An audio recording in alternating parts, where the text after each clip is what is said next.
Muito bom dia, professor Wanderson de novo. E hoje nós iremos iniciar o nosso curso de Direito Constitucional para a Guarda Municipal de São Gonçalo. Aí o nosso curso aí do professor Wanderson Klein. Sou professor de Direito Administrativo, Direito Constitucional e Legislação para concursos públicos. E nós iremos hoje começar a primeira aula aí de Direito Constitucional. É uma parte teórica, uma parte bastante cobrada em concurso. Eu peço a atenção de todos, anotem, façam suas anotações e aqueles que quiserem o material, mande um e-mail que estará logo à frente, né? Logo à frente ali. Nos próximos slides vou mostrar para vocês o meu e-mail, no qual você poderá solicitar e receber esse material gratuitamente. Muita gente tem mandado mensagem perguntando aí a minha formação e para iniciar esse nosso curso de Direito Constitucional para a Guarda de São Gonçalo e também para outros concursos aí de nível médio, né, que exigem aí noções de direito constitucional. Eu sou o professor Wanderson Klein, eu sou advogado inscrito na OAB aqui no Rio de Janeiro, sou bacharel em Direito pela Universidade Salgado de Oliveira, colação de grau em 2010, sou especialista em Direito Administrativo pela Universidade Estácio de Sá, conclusão em 2015. Eu sou LLM em Direito Tributário e Contabilidade Tributária, né, formado aí pelo IBMEC, com a apresentação da monografia, o trabalho de conclusão de curso neste ano, agora de 2020. Fui professor no ano passado no curso de pós-graduação em Polícia Judiciária Militar do Instituto Ventura. Também fui professor de Direito Administrativo e Legislação para concursos no BL1 Concursos em Niterói e também com turmas em São Gonçalo, para a Guarda Municipal de Niterói, o preparatório que teve no ano passado. Atualmente eu sou técnico processual da Procuradoria-Geral do Estado do Rio de Janeiro, tomei posse em 2013, estou há quase 7 anos na Procuradoria do Estado do Rio de Janeiro. E também eu sou sargento da reserva não remunerada da Marinha, ou seja, eu ingressei em 1998 por meio de concurso público. Fui aprovado em alguns concursos, né? Não vou ler para não ficar muito extenso aqui, mas em muitos concursos aí, especialmente de procurador de município, né? Tendo a minha melhor colocação em Jacupiranga em terceiro lugar e Mairiporã nono lugar. Também estou na lista aí de aprovados para oficial de justiça avaliador federal do Tribunal Regional Federal da Primeira Região, na subseção judiciária de Cáceres.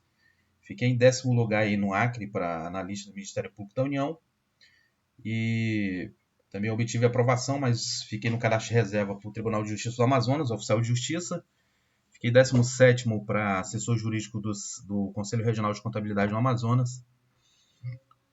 E no concurso da PGE para técnico eu fui o 167, né? Também eu obtive aprovação no concurso que teve, né, para técnico de apoio judicial do Tribunal de Justiça de Minas. Fui convocado para a comarca de Cláudio, mas na época eu acabei não aceitando por conta de questões que eu estava na faculdade e também tinha sido aprovado aí no concurso interno de sargento da Marinha, né? E termos de remuneração não seria, para mim, não seria bom sair da Marinha naquele momento. E fui também aprovado dentro do número de vagas para aprendiz marinheiro, Escola de Aprendizes Marinheiros do Ceará, em 1997. Então, minha história de concurso começou aí em 1997 para a Escola de Aprendizes Marinheiros do Ceará. Eram 400 vagas, eu fui o 341, né? Depois dos testes. Teste físico, exame de saúde e outros testes, no final eu acabei ficando no número de vagas. Sejam todos bem-vindos, queridos combatentes que visam aí uma das vagas para o concurso da Guarda Municipal de São Gonçalo. Eu tenho batido sempre em cima aí da nossa preparação e da memorização das leis, considerando que legislação específica corresponde a 40% da prova. As demais legislações aí, 15%. Só em legislação você tem 55% da prova. E noções de direito, né, que nós iremos iniciar aí, são 20 questões, ou seja, 20%, né, para 4 matérias de direito, que direito constitucional, direito administrativo, direito penal e direito processual penal. Então, acredito que, seguindo a banca, deve pedir aí 5 questões aí de direito constitucional, né, que na verdade noções de direito, porque é um concurso para nível médio e não será tão aprofundado, né? Não vai ser pedido aí teorias e julgamentos de tribunal. Então, para aqueles que já são advogados, estão prestando concurso para a área jurídica, acredito que este curso não vai atender por não ser tão profundo assim. Então segue aí os meus contatos, professor Wanderson Klein Alves, @Wanderson Klein no Instagram, né, aqueles que quiserem me contactar pelo Instagram, fique à vontade. E também para receber o material tem o meu e-mail, wanderson22000@gmail.com. Você manda aí um e-mail, pede aí o que você quer, legislação para essa prova, ou o material que a gente foi elaborando aí, né? Então, nosso curso de Direito Constitucional para a Guarda Municipal de São Gonçalo, ele será dividido em algumas aulas, né? Hoje, a primeira aula, a aula 1, nós iremos estudar Constituição, vamos estudar o conceito de Constituição, qual o objeto da Constituição, os elementos e classificações da Constituição e, fechando hoje, supremacia da Constituição. Na próxima aula, a aula 2, nós iremos estudar a aplicabilidade das normas constitucionais e interpretação das normas constitucionais, isso conforme o edital, né? Nós só iremos abordar aqui o que está sendo pedido, exigido no edital. Na aula 3 será o poder constituinte, características, né, do poder constituinte e o poder constituinte originário e poder constituinte derivado. Teve um erro aí, faltou N. Depois eu vou consertar aí quando for mandar para vocês, tá?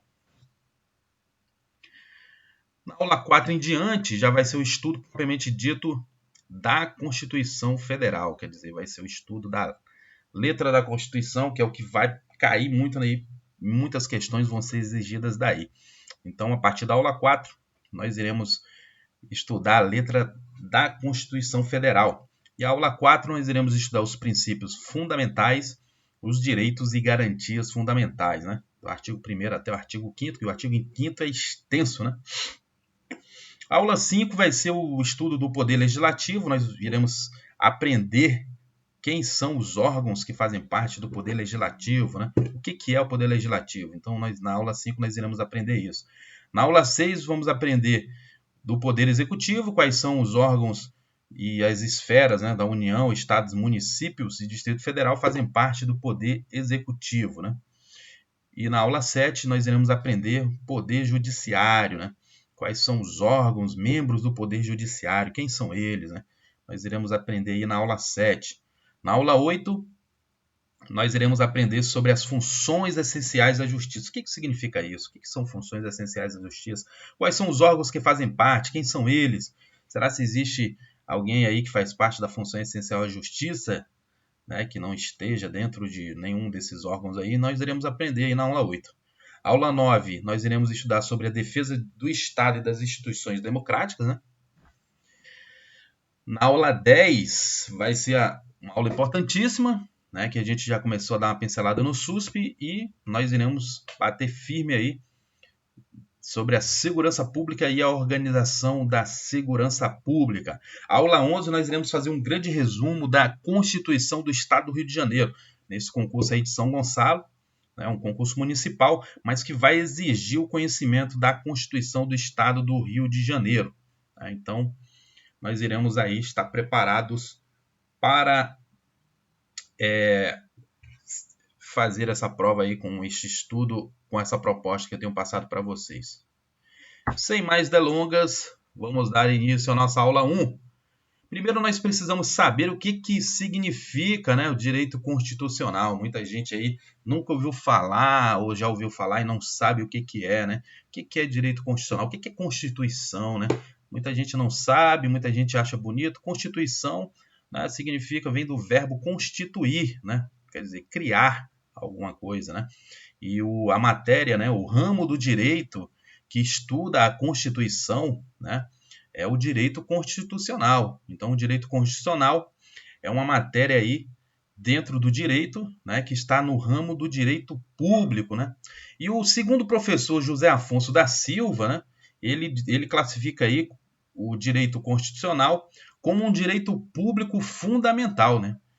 E as palavras do professor José Afonso da Silva, ele diz que configura-se como direito público fundamental né, o direito constitucional, por referir-se diretamente à organização e funcionamento do Estado. Então, é o direito constitucional que vai dizer aí, vai ser o que vai definir e vai estudar aí sobre a organização e funcionamento do Estado.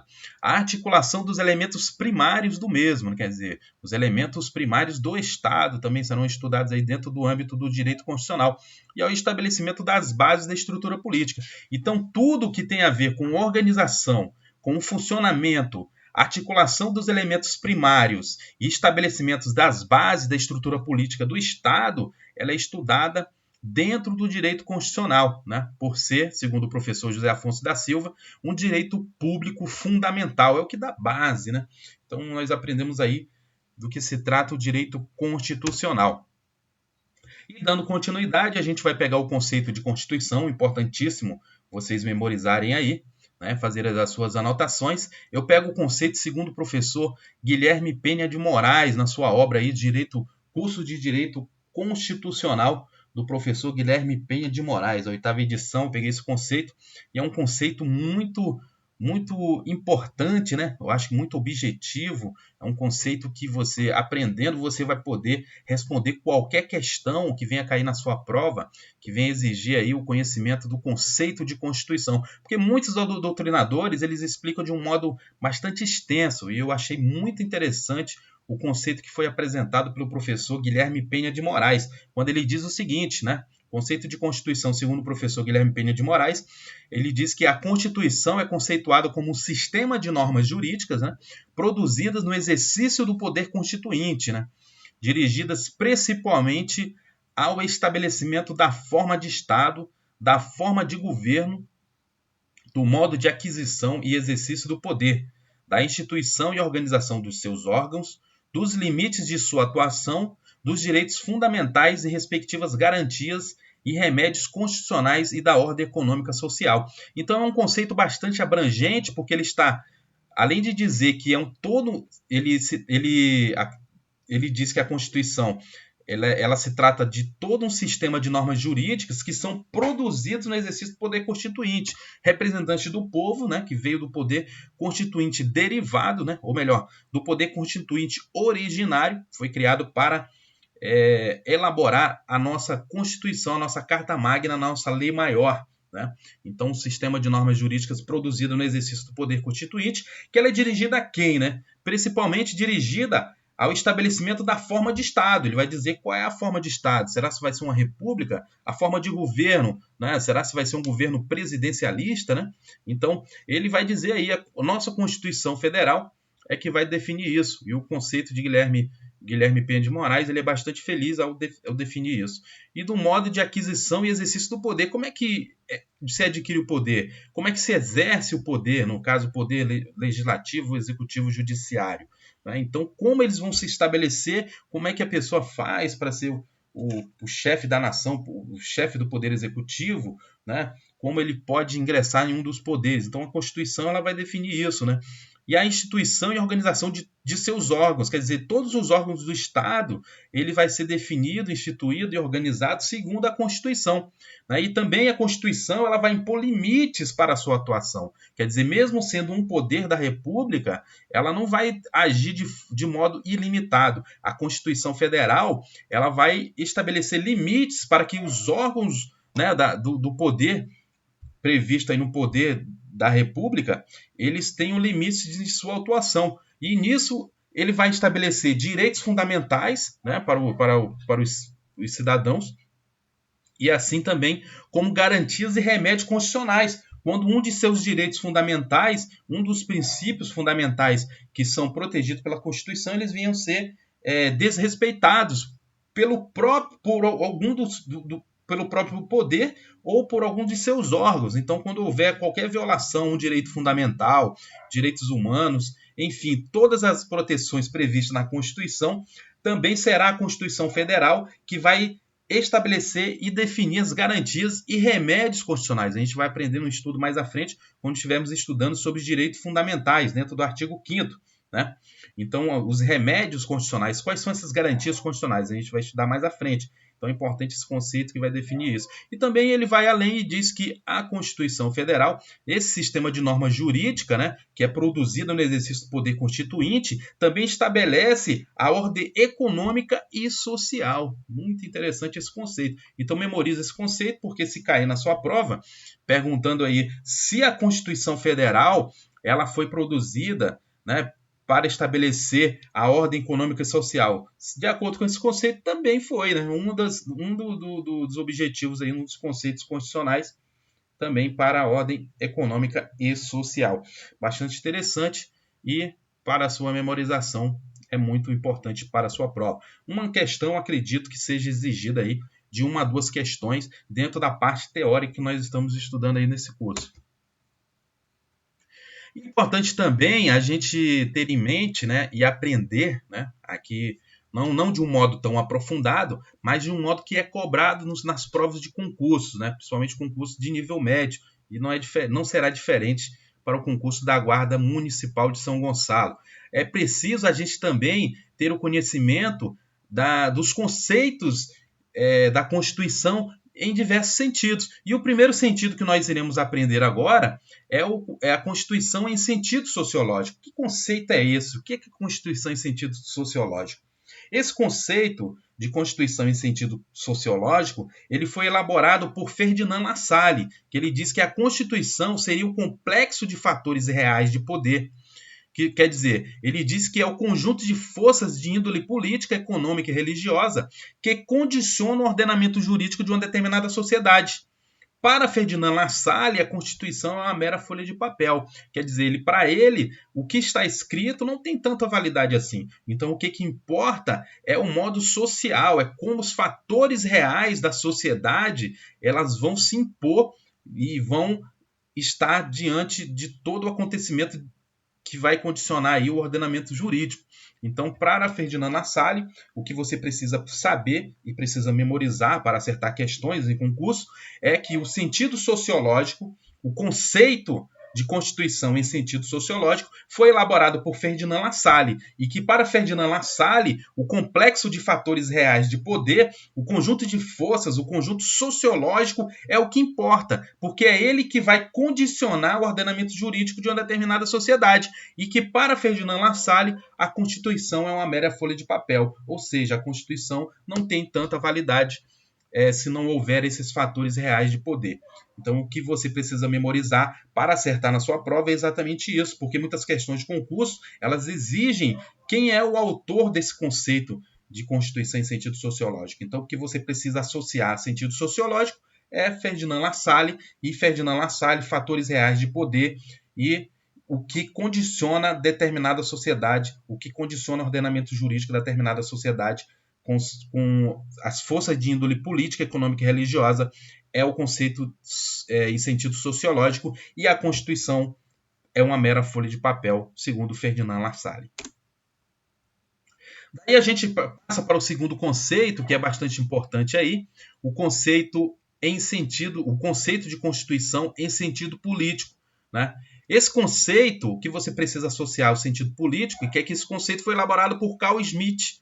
Então, Carl Schmitt, segundo ele diz que a Constituição seria um produto de uma decisão política fundamental, ou seja, a vontade manifestada pelo titular do poder constituinte, quer dizer, a vontade do povo. Então, segundo Carl Schmitt, a política é uma coisa séria, apesar de nós vivermos aí no nosso país, né, vários escândalos no meio político, né, muita gente hoje tem ojeriza, né, a política, não querem saber, tem nojo, tem total desprezo à política, mas Carl Schmitt ele trata a política como algo extremamente sério. Então ele considera tão sério que ele diz que a Constituição é o produto de uma decisão política fundamental. Quer dizer, ele diz que é a vontade manifestada pelo titular do poder constituinte. Então, no sentido político, a Constituição ela é produto, ela é fruto, ela é criada segundo uma decisão fundamental de vontade manifestada pelo titular do poder constituinte. E para Carl Schmitt, política é coisa séria. E é o que você precisa memorizar e saber para marcar as suas questões de prova, que é a Constituição, o conceito de Constituição em sentido político está associada a Carl Schmitt e que a Constituição é um produto de uma decisão política fundamental. Agora nós passamos aí para a Constituição em sentido jurídico. O que você precisa saber é que é um conceito elaborado por Hans Kelsen. Então, segundo Hans Kelsen, né, ele dá o sentido jurídico, né, o conceito em sentido jurídico de Constituição. Ele fala que a Constituição seria a lei fundamental da organização estatal, dividida em Constituição em sentido lógico positivo e Constituição em sentido jurídico positivo. Aí ele fala que sentido jurídico positivo corresponde à norma fundamental hipotética, situada no plano lógico, caracterizando-se como fundamento de validade de todo o sistema. Então, segundo Hans Kelsen, a Constituição de um país, a Constituição está no topo de todo o sistema jurídico do país. Então, por isso que ele fala do sistema lógico positivo, onde a Constituição está num plano lógico, num plano de topo, numa norma fundamental hipotética. E no sentido jurídico positivo, né, ele diz que consiste na norma positiva suprema, onde todas as normas jurídicas integrantes do mesmo ordenamento constitucional encontram validade, fundamento de validade comum na Constituição. Ele fala que todas as normas que estão abaixo da Constituição, ela encontra o seu ordenamento, encontra o seu fundamento de validade comum na Constituição. Então, o que você precisa memorizar é que o conceito de Constituição em sentido jurídico está intimamente ligado e associado a Hans Kelsen, que ele fala que a Constituição é a lei fundamental da organização estatal. Já no que pede no seu edital, ele fala de objeto da Constituição. Eu coloco aqui de uma forma bem sucinta, né, e pego aí do livro do professor Guilherme Penha de Moraes, que ele fala que o objeto da Constituição consiste na estrutura fundamental do Estado e da sociedade. Então, segundo Guilherme Penha, o objetivo da Constituição é a estrutura fundamental do Estado e da sociedade. É o que você precisa memorizar, porque pode ser pedido uma dessas questões aí na sua prova. Elementos da Constituição. Agora nós iremos aprender aí sobre elementos da Constituição. A Constituição, com Esteem José Horácio Meirelles Teixeira, é formada por elementos orgânicos, elementos limitativos, socio-ideológicos, formais de aplicabilidade e de estabilização. Nós iremos aprender cada um deles mais à frente. Primeiro, nós iremos aprender que os elementos orgânicos são expostos nas normas constitucionais que prescrevem a divisão territorial e funcional do exercício do poder político, como, por exemplo, as normas incluídas aí, né, da organização do Estado, né, do título 3, que ele vai falar da organização do Estado, o título 4 vai falar da organização dos poderes, o capítulo 2, né, vai tratar das Forças Armadas e o capítulo 3 da Segurança Pública. O título 4 fala de defesa de Estado e instituições democráticas e o título 6 da tributação e do orçamento da Constituição da República Federativa do Brasil. Então, os elementos orgânicos são expostos nessas normas constitucionais que vai prescrever a divisão territorial e funcional do exercício de cada poder político, né? Então, ele deu exemplo aí de elementos orgânicos. Já os elementos limitativos, eles são expressos nas normas constitucionais que prescrevem a afirmação e o asseguramento dos direitos fundamentais, como, por exemplo, as normas escritas no título 2 dos direitos e garantias fundamentais, porque o poder da República ele não pode ser ilimitado. Então, é por isso que esses elementos limitativos dos direitos e garantias fundamentais, eles garantem diversos direitos ao cidadão, como, por exemplo, o direito de ir e vir, o direito à vida, o direito à saúde. Então, todos esses direitos que estão previstos, direitos e garantias fundamentais, eles são elementos limitativos, né, que prescrevem a afirmação e asseguramento de direitos fundamentais. Então, por isso, dentro de elementos da Constituição, temos aí o conceito de elementos limitativos, que também pode cair na sua prova e é muito importante você aprender. Já os elementos socio-ideológicos, eles insurgem de normas constitucionais que prescrevem os fins públicos, né, que devem ser alcançados na ordem econômica e social, como, por exemplo, as normas que estão lá nos títulos 7 e 8, que vai tratar de ordem econômica financeira, de ordem social, né, vai falar do livre mercado, né, vai falar também da ordem social. Toda esse elemento socio-ideológico estão prescrevendo aí fins públicos que devem ser alcançados, tanto na ordem econômica e social, como também na ordem financeira, né? Então, esses são os elementos socio-ideológicos que nós vimos os exemplos e também você precisa saber, porque pode cair para você diferenciar entre elementos limitativos, como elementos sociológicos, e também aí mais à frente elementos de estabilização constitucional. Já os elementos de estabilização constitucional, eles são externados nas normas constitucionais que prescrevem os meios de proteção das próprias normas constitucionais. Quer dizer, enquanto a Constituição ela diz que o poder executivo deve exercer as suas funções, esses poderes, quando eles violam os direitos e garantias fundamentais, eles têm que haver aí uns elementos de estabilização. É por isso que em elementos da Constituição há essa previsão de elementos de estabilização constitucional, porque são externados em normas constitucionais que prescrevem meios de proteção das próprias normas constitucionais. Aí ele dá exemplo da ação direta de inconstitucionalidade, uma lei que pode ser criada, que pode ferir um direito, né, um direito à liberdade de alguém, um direito liberdade de expressão, por exemplo, um direito que pode causar uma censura. Então, essa lei ela deve ser retirada do meio jurídico. Então, há essa previsão de elementos de estabilização social, como, por exemplo, que está previsto no artigo 102, inciso 1A, do início dessa linha, que ele fala da ação direta de inconstitucionalidade, na qual o titular dessa ação ingressa no Supremo Tribunal Federal para que essa lei seja declarada inconstitucional e assim, após a declaração de inconstitucionalidade dessa lei no âmbito do Supremo Tribunal Federal, ela seja retirada do meio jurídico e assim volte à estabilização da situação anterior, ou seja, estabilização constitucional. Então, esses elementos servem para isso. Da mesma forma, no caso em ações declaratórias de constitucionalidade, que está previsto também no inciso 102, no inciso 1, a linha A, na parte final do artigo 102, como também a ação direta de constitucionalidade por omissão, e como também o que está previsto no artigo 36, na ação direta de inconstitucionalidade interventiva, e assim como no 102, parágrafo 1º, na arguição de descumprimento de preceito fundamental, e como prevê também o 136, que fala de estado de defesa, e do 137 a 139, estado de sítio da Constituição da República Federativa do Brasil. Temos aí também os elementos formais de aplicabilidade, a gente falou lá atrás, né? Que também se trata de um dos elementos da Constituição. Eles são exteriorizados nas normas constitucionais que prescrevem as técnicas de aplicação das próprias normas constitucionais. Temos exemplos aí, o que são as normas inseridas nos atos de disposições constitucionais transitórias, que é o ADCT, né? Fica na parte final da Constituição.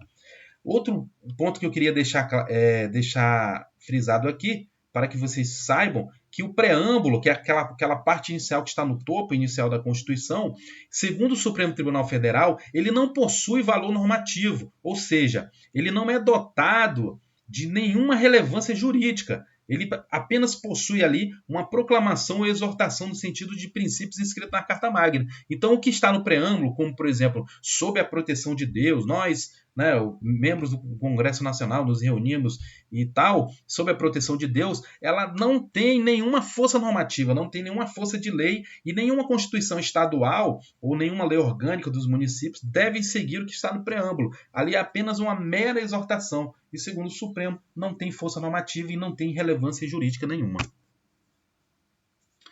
Então, nós concluímos a parte de elementos da Constituição, agora passamos à parte de classificações da Constituição. Muito importante porque cai bastante em concurso e você precisa saber a classificação conforme cada item que for apresentado. O primeiro item aqui é contra a origem. Contra a origem, como pode ser a Constituição? Então, o primeiro item que aparece aqui quanto à origem, temos na linha A, a Constituição ela pode ser democrática, promulgada ou popular, que são sinônimos aí. A primeira apresentação, né? Elaborada por legítimos representantes do povo, normalmente organizada em torno de uma Assembleia Constituinte. É a nossa Constituição Federal de 88. Né? Então, a nossa Constituição da República Federativa do Brasil de 1988 ela é uma Constituição democrática, promulgada e popular, porque ela foi elaborada por legítimos representantes do povo. Então, se reuniram ali deputados constituintes, né? E ali eles conseguiram a aprovação e a promulgação dessa Constituição. Houve uma Assembleia Constituinte que criou a Constituição. Então, quanto à origem, temos a democrática, promulgada, popular, que são sinônimos aí. O segundo tipo aí quanto à origem, né, da Constituição é a outorgada. Já a outorgada ela é totalmente diferente da democrática. Por quê? Porque é aquela elaborada sem a presença de legítimos representantes do povo. Né? É aquela Constituição que foi imposta por vontade de um poder absolutista ou totalitário não democrático. Né? Então, um poder que estava ali, eles pegaram a Constituição e simplesmente imporam ali contra a vontade do povo dentro de um poder absolutista ou totalitário. Não houve nenhum debate, nenhum processamento dentro de uma Assembleia Constituinte. Simplesmente ela foi outorgada sem qualquer vontade, sem qualquer participação de representante legítimo do povo, e assim foi outorgada. Então, o segundo tipo, quanto à origem, a Constituição outorgada. A Constituição, a terceira, né, a linha C aqui, é a cesarista, bonapartista, plebiscitária ou referendária. Então, essa já é diferente da outorgada. Enquanto a outorgada ela é formada por vontade de um poder absolutista, né, ou totalitário não democrático, a cesarista, bonapartista, plebiscitária ou referendária é aquela criada por um ditador ou imperador e posteriormente submetida à aprovação popular por plebiscito ou referendo. Quer dizer, enquanto a outorgada ela é simplesmente imposta sem qualquer discussão com o povo, a cesarista, bonapartista, plebiscitária ou referendária, primeiro ela é criada por um ditador ou um imperador, e depois o ditador, para dar um ar de legitimidade, né, e de aprovação do povo, ele submete à aprovação popular por meio de plebiscito ou referendo. E assim, a origem de uma Constituição cesarista, bonapartista, plebiscitária ou referendária. Pode cair na sua prova qualquer um deles, por isso que eu coloquei os sinônimos aí. Dando continuidade à origem, né? Pode ser pactuada ou dualista, originada de um compromisso instável de duas forças políticas rivais, né? De modo que o equilíbrio fornecido por tal espécie de Constituição é precário. Esse modelo foi muito utilizado na monarquia da Idade Média. Né? A Magna Carta de 1215, que os barões obrigavam João Sem Terra a jurar, é um exemplo disso. Então, a pactuada dualista ela é originada de um compromisso estável de duas forças políticas rivais. Tá? A pactuada dualista. Que você precisa saber, pode cair na sua prova e você não sabe. Então, um exemplo que pode cair aí é a Carta Magna de 1215, que os barões obrigavam João Sem Terra a jurar. É um exemplo de pactuado e dualista. Na E temos a heteroconstituição, né, ou constituição dada, né? Heteroconstituição, constituição dada. É aquela criada fora do Estado em que irá vigorar. Exemplo, a Constituição do Chipre, procedente dos acordos de Zurique, de 1960, entre a Grã-Bretanha, a Grécia e a Turquia. Então, a heteroconstituição é quando a Constituição é criada fora do Estado, mas vai vigorar em outro Estado. Né? Então, temos aí a Constituição do Chipre, que foi criada por acordos de Zurique, de 1960, Grã-Bretanha, Grécia e Turquia. Né? Então, um exemplo aí de heteroconstituição ou uma constituição dada. Né? Quanto ao conteúdo, a Constituição pode ser formal e material. Formal compõe-se do que trata em documento solene, que tem posição hierárquica de destaque no ordenamento jurídico. É um exemplo da nossa Constituição de 1988. Ela é uma Constituição formal. Já a material ela é composta por regras que exteriorizam a forma de Estado, organizações dos poderes e direitos fundamentais. Portanto, suas normas são aquelas essencialmente constitucionais, mas que podem ser escritas ou costumeiras, pois a forma tem importância secundária. Tá? Então, na Constituição formal, existem matérias que não são matérias constitucionais que estão previstas. Por exemplo, na nossa Constituição de 88, ela prevê, inclusive, o funcionamento e criação do Colégio Pedro II. Quer dizer, não é uma matéria essencialmente materialmente constitucional, mas ela está lá. Então, por estar lá, ela formalmente, o conteúdo formal, né, tudo que está na Constituição, ela é uma Constituição, ela é matéria constitucional por estar dentro da Constituição, né, no caso da formal. A material é somente por regras que vão tratar da forma de governo, forma de Estado, organização do poder, direitos fundamentais. Então, essas normas são aquelas essencialmente constitucionais. Né? Temos aí quanto ao conteúdo. Outra forma, pode ser escrita e não escrita. Né? A Constituição escrita, né, a Constituição brasileira, ela é escrita, porque ela é formada por um texto. Então tem um texto só, né? Formalmente constitucional, tem um texto só. Ela é escrita. Só que tem a escrita legal, né? Uma subdivisão do A1, que eu botei aqui, escrita legal, segundo Paulo Bonavides, né? Ele diz que é formada por texto oriundo de documentos esparsos ou fragmentados. Já a escrita codificada, também segundo Paulo Bonavides, é formada por texto escrito em documento único. Então, forma escrita codificada quando é um documento único. Se ela for documentos espaçados, né, várias leis separadas que se tornaram uma Constituição escrita, aí ela vai ser chamada de escrita legal, né? Mas o que você precisa saber é quanto à forma pode ser escrita e não escrita. A escrita é formada por um texto. A não escrita, ela é identificada a partir dos costumes, da jurisprudência predominante, quer dizer, a jurisprudência, o conjunto de julgados pelo tribunal, e até mesmo por documentos escritos, por mais contraditório que possa parecer. Não há Constituição inteiramente não escrita ou costumeira, pois sempre haverá normas escritas compondo seu conteúdo. A Constituição inglesa, por exemplo, tem importantes textos escritos, mas espaços no tempo e no espaço, como a Carta Magna 1251, Petition of Rights de 1628, o Habeas Corpus Act de 1679, Bill of Rights de 1689, entre outros. Quanto à estabilidade, a Constituição pode ser imutável, fixa, rígida, né? Flexível, semirrígida ou semiflexível. Imutável, não prevê qualquer processo para alteração. Então, uma Constituição, segundo a estabilidade, quando ela é imutável, é que ela não pode ter nenhuma alteração. O que está escrito é aquilo e nunca vai mudar. A fixa só pode ser alterada pelo poder constituinte originário, circunstância que implica não em alteração, mas em elaboração propriamente de uma nova ordem constitucional. É o que diz de lei da Cunha Júnior no seu curso de Direito Constitucional.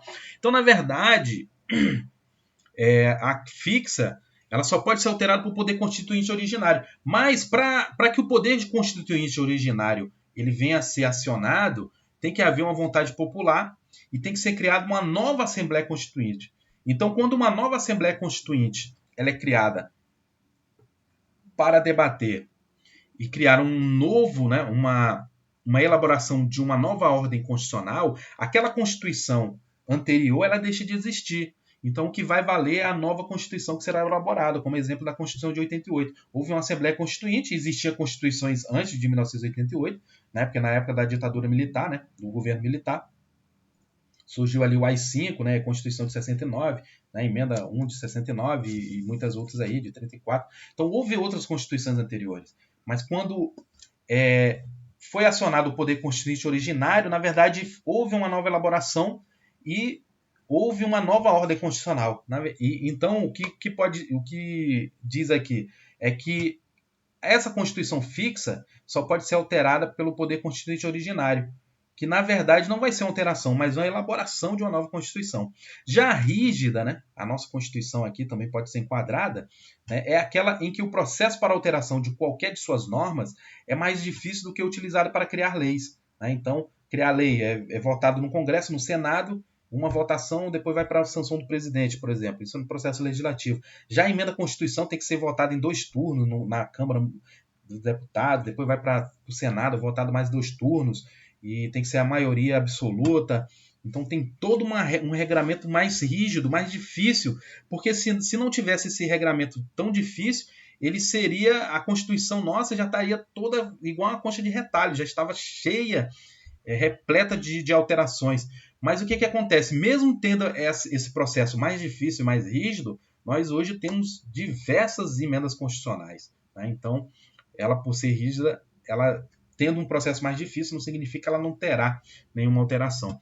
Agora, há uma observação aqui na rígida que alguns autores falam em Constituição superrígida, como aquela que vai além do seu processo de alteração ser mais difícil do que o utilizado para criar lei, dispõe ainda de uma parte imutável, né, que muitos classificam a Constituição da República Federativa do Brasil, a Constituição Federal de 88, como uma Constituição superrígida. Por quê? Porque dentro possui uma parte imutável, né, uma parte que não pode ser mudada. Então temos as cláusulas pétreas aí. As cláusulas pétreas, como o artigo 5º todo.